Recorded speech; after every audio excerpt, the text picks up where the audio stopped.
yung second CR sa itaas. So, ito yung layout niya. Ayan, yung mga orange na tubo, doon dadaan yung sa mga papunta septic tank. Tapos yung blue, dyan ang water line.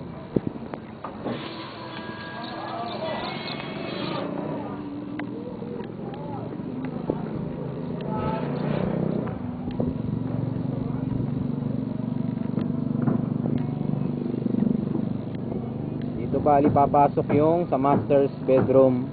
Ito yung door.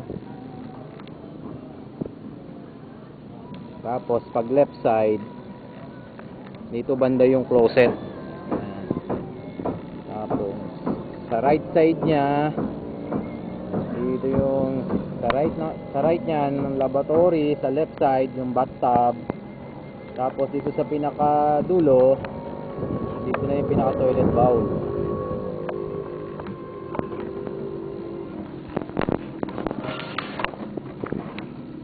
Labas ulit tayo sa master's bedroom. Ngayon yung dito, yung binabalak mong palagyan ng bintana, tinecheck pa namin ni Mario kung uubre. Kasi kung maglalagay tayo ng bintana, mukhang mawawala ng space for the aircon. Ngayon may option tayo na pwede siyang lagyan ng bintana, pero mag-split type ka ng aircon. Hindi na natin pwedeng itabi dun sa bintana. Doon na sa itaas ng bintana natin lalagay yung aircon, pero split type na siya.